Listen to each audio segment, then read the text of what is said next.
শুভ সকাল বন্ধুরা, দেখো ছেলেকে সকাল সকাল তেল মাখিয়ে রোদে দাঁড় করিয়ে দিয়েছি। এই যে আমার ছোট্ট ছেলে, আর এখানে বড় ছেলেকে জুতো পরিয়ে ঘরের ভিতর দাঁড় করিয়ে।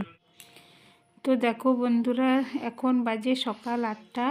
তো আমি জামা কাপড়গুলো পুকুর থেকে ধুয়ে নিয়ে এসে এখানে মেলিয়ে দিচ্ছি বাইরে দড়িতে। আর ছেলেদের জানো তো আজকে সকাল সকাল দাঁড় করিয়ে দিয়েছি। ছোট ছেলেকে ভালো করে সরষের তেল মাখিয়ে রোদে দাঁড় করিয়ে দিয়েছি, কারণ ও ঠান্ডা সর্দি মতো লেগেছে। আর বড় ছেলেকেও জুতো পরাতে হয়, তো ওকেও জুতো পরে দাঁড় করিয়ে দিয়েছি সকাল সকাল। কারণ কি বলো তো, বেলা হয়ে গেলে ছেলেও পড়তে চায় না, মাঝে মাঝে বিরক্তি হয়। আর আমারও অনেক কাজ রান্না বান্না থাকে, তাই সকাল সকাল পরিয়ে দিয়েছি। 1 ঘন্টা পরে তারপর আবার খুলে নেব। তো আমার পাশের বাড়িতে একজন দিদি আছে, দিদিকে বললাম যে ছেলে দুটোকে একটু লক্ষ্য করো, আমি জামা কাপড়গুলো মেলিয়ে দিই। বলতে লক্ষ্য করে করছে, আমি জামা কাপড়গুলো মেলাতে এসেছি।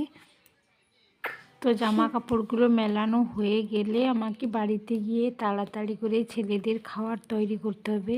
তো ছেলেদের খাওয়ার কিন্তু এখনও হয়নি। আমি এগুলো বাইরের কাজগুলো সেরে গিয়ে ছেলের খাওয়ার করে আবার ছেলেদেরকে খাওয়াতে হবে।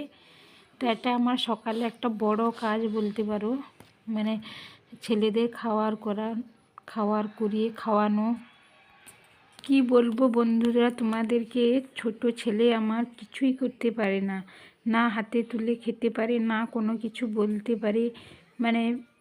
সব সময় পাম্পাস পরিয়ে রাখতে হয়, পাম্পাসে হিসু করে পটি করে সব কিছু করে দিতে হয়। ওর এখন 5 বছর বয়স, কিন্তু কোনো কিছুই করতে পারে না, সব কিছু করিয়ে দিতে হয়।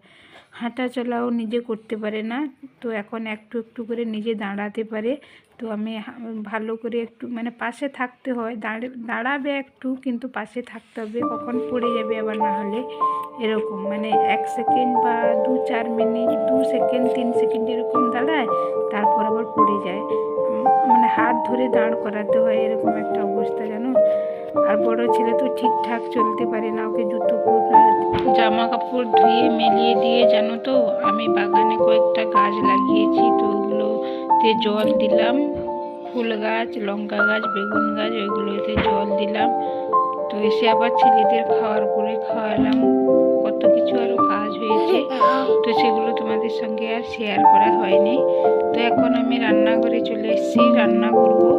তো এই যে দেখো ওলকপি বাজার থেকে নিয়ে এসেছি এগুলো। তো ওলকপি কাটছি, মাছ দিয়ে ঝোল হবে।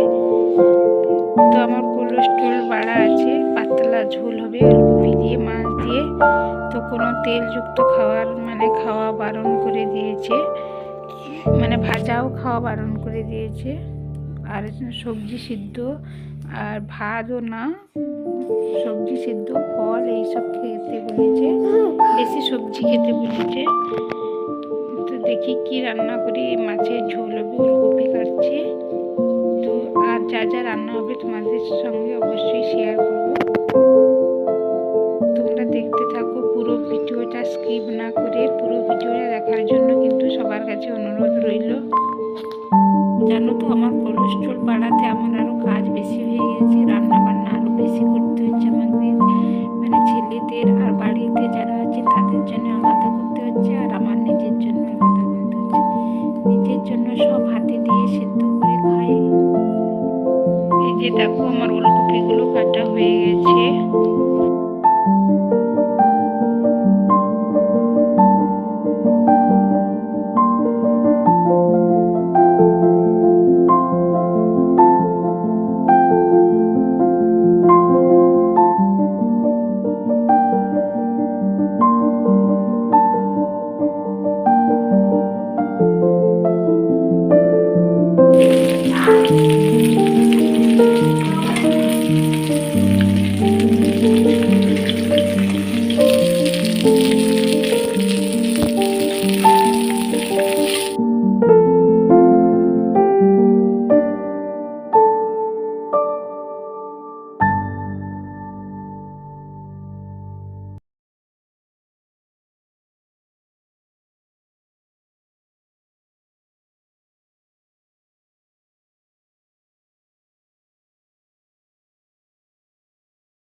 আমার দুপুরে রান্না বান্না কমপ্লিট হয়ে গেছে। এখানে দেখো চাটনি হয়েছে, শিম ভাজা হয়েছে, আর এখানে এই যে মাছের ঝোল করেছিলাম সেটা হয়েছে।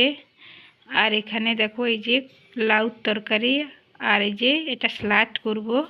তো এইগুলো আজকে দুপুরে রান্না হয়েছে, এগুলো দিয়েই খাওয়াবে আমাদের। দেখো বন্ধুরা, এখন বাজে বিকেল 5টা। তো আমি সকাল থেকে জানো তো বিছানা গোছানোর পাল্টানোর একদমও টাইম পাইনি।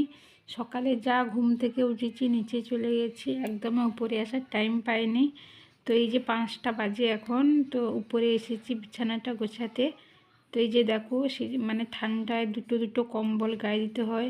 আর জানো তো আমার ছেলেরা এরকম বেশি মানে জিনিসপত্র বেডশিট বলো, মানে এই যে কম্বল বা বেডশিট, কাঁথা কাপড়, এগুলো আমার বেশি লাগে। তো এই যে সব মানে আজকে 4-5 দিন হলো পাল্টানোই হয়নি ঠান্ডার জন্য। আর যত বেশি পাল্টাবো তত আমাকে কাচতে হয়। মানে প্রত্যেক দিন মানে বেডশিট না বের করলেও 1 গামলা হয়ে যাচ্ছে। তো বালিশের ওয়াড়, বেডশিট এগুলো বের করে দিলে মানে 1 গামলার বেশি হয়ে যায়। আর সত্যি বলতে আমার শরীর তো খুবই খারাপ এখন, এর মধ্যেও এত কাজ, জামা কাপড় কাচা আমার খুবই অসুবিধা হয়ে যাচ্ছে।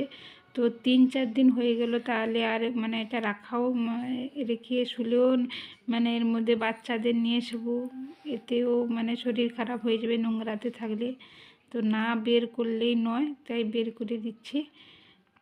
সব বিছানা পাল্টে আবার মানে ধোয়া বেডশিট আর বালিশের ওয়াড় এগুলো পাচ্ছি। তো সারাদিন একটার পর একটা লেগেই থাকে, মানে সারাদিন মানে হাতে বিশ্রাম মানে পাই না, সারাদিনই কাজ করতে হয় আমাকে। জানো তো এখন তো মানে দিন ছোট হয়ে গেছে, শীতকাল পড়ে গেছে। তো এক সময় মনে হয় বিকেলে ছেলেকে নিয়ে একটু হাঁটাবো বা একটু ঘুরিয়ে নিয়ে আসবো, তার উপায় নেই। সারাদিন কাজ করেই শেষ করতে পারি না, সন্ধ্যা হয়ে যায়। এই তো এগুলো গোছানোর পর আবার দেখো সন্ধ্যা হয়ে গেছে, আমাকে সন্ধ্যা জ্বালাতে হবে, ছেলেদেরকে খাওয়াতে হবে। কখন ছেলেকে মানে ঘোরাতে, এই সকালটা যা ঘোরাই, বিকালে একটুও টাইম পাই না দাঁড় করাতে বা ঘোরাতে। তো ছেলে নিচে বসে রয়েছে, নিচে আমি রেখে দিয়ে এসেছি, বড় ছেলে বাইরে ওখানে ঘোরাঘুরি করছে। তো ভিডিওটা আর বেশি বড় করব না, এখানেই শেষ করছি।